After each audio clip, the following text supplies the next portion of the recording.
Bien, chers frères et sœurs dans le Christ,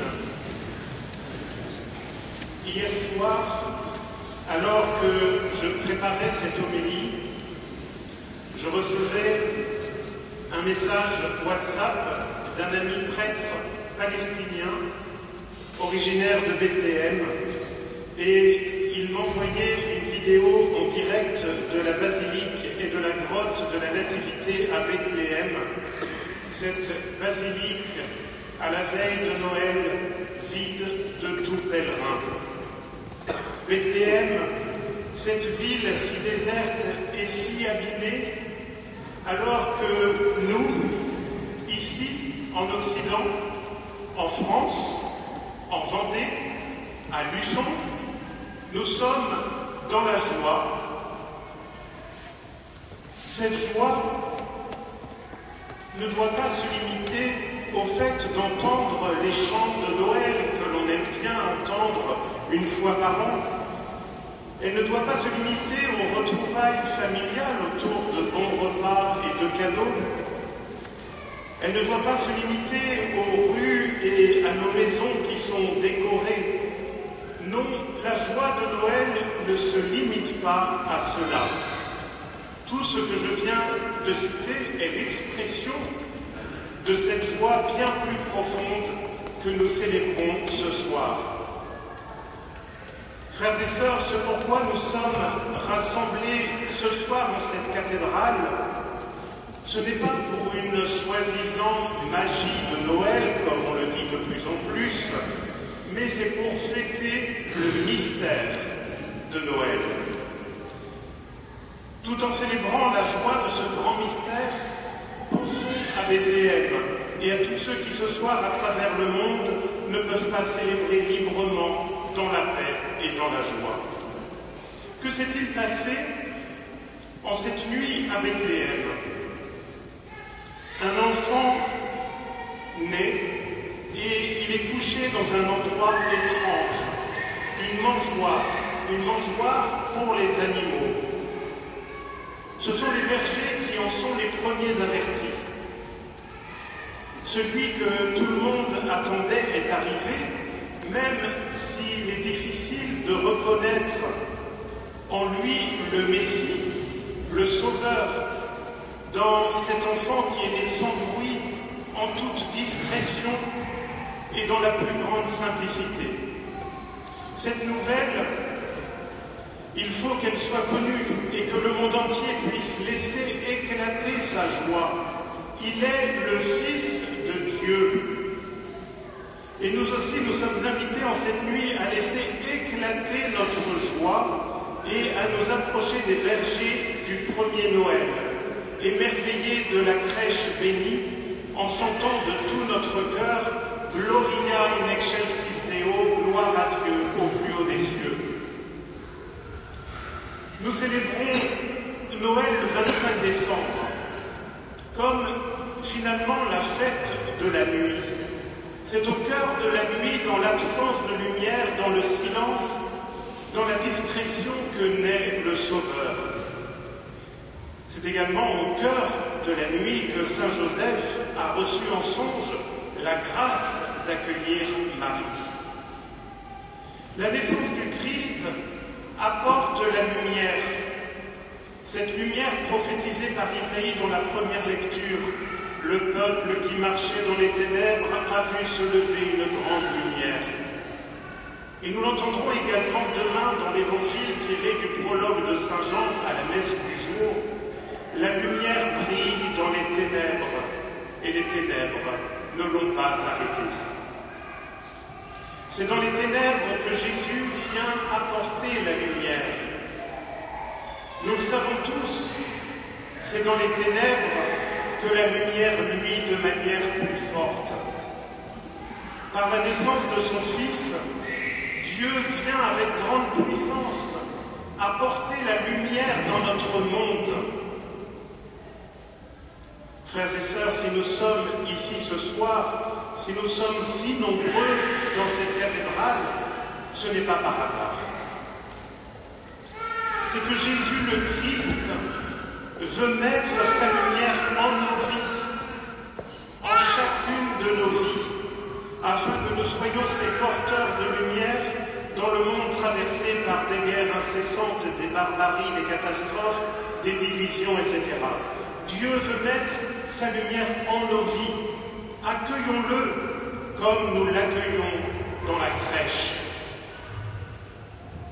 Pour l'accueillir dans la crèche et dans nos vies, offrons-lui nos cadeaux. C'est lui le premier ce soir qui doit recevoir des cadeaux.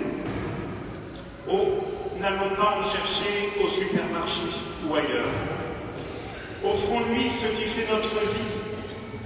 Offrons-lui ce qui en nous est pauvre, ce qui est insuffisant, ce qui est cassé, nos erreurs, nos péchés.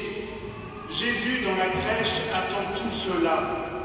Il veut que nous soyons nous-mêmes devant lui, car il est venu pour nous sauver, pour nous consoler, pour nous aimer jusque dans notre faiblesse, dans nos limites, dans notre fragilité.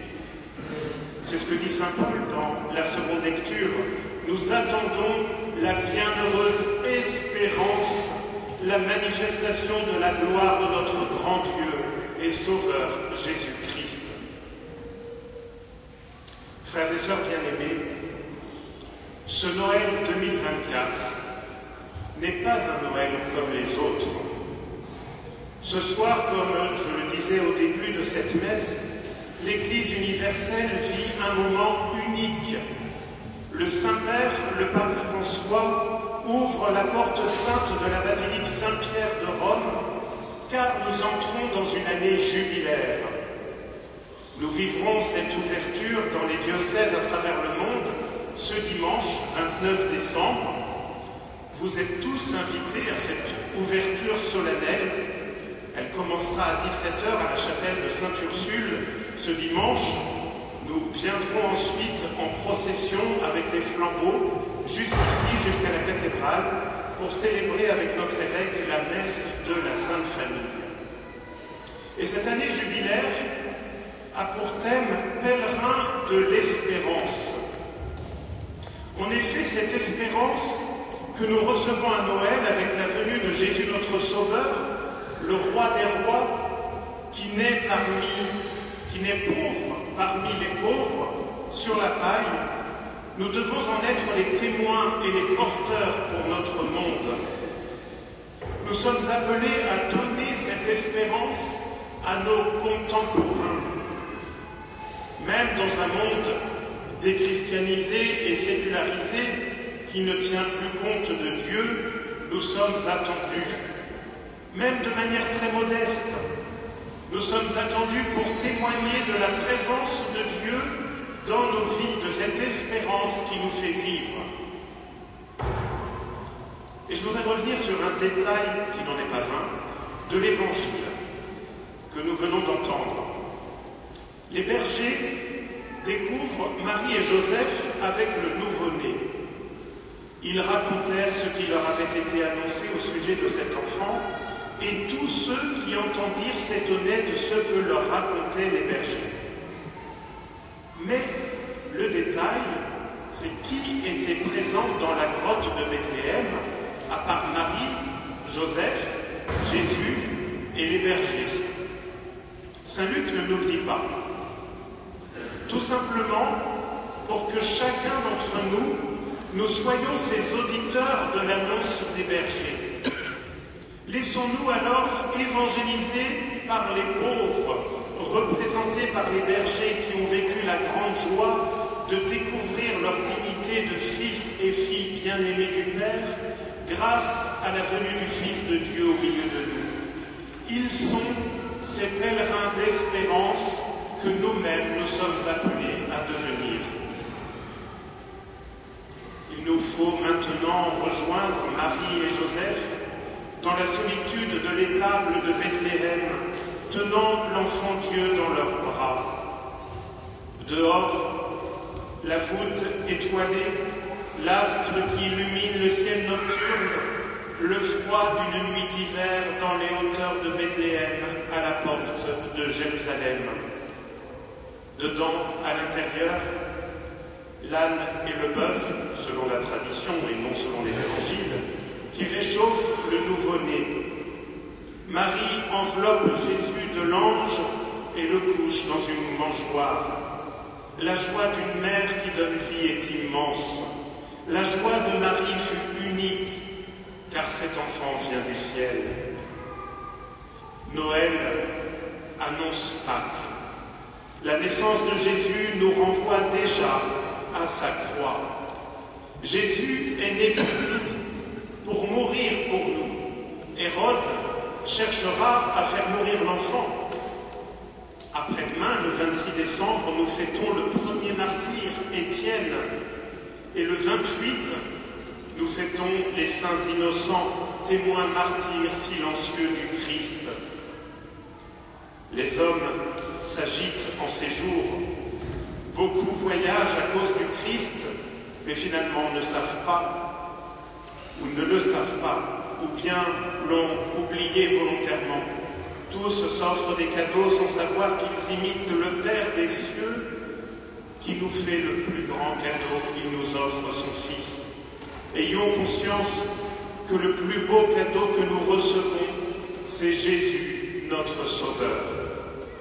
Alors, en cette nuit très sainte, où nous célébrons dans la joie la naissance de Jésus, le Fils de Dieu venu pour nous sauver, offrons en cadeau à Jésus chacune de nos vies, dans ce qu'elles font de plus simple, de plus dépouillé, de plus pauvre, et écoutons-le. Émerveillons-nous avec les anges et les bergers. Agenouillons-nous au pied de la crèche. Entrons dans cette joie simple de Noël, bien éloignée de toute superficialité, afin de devenir les pèlerins de l'espérance pour notre monde.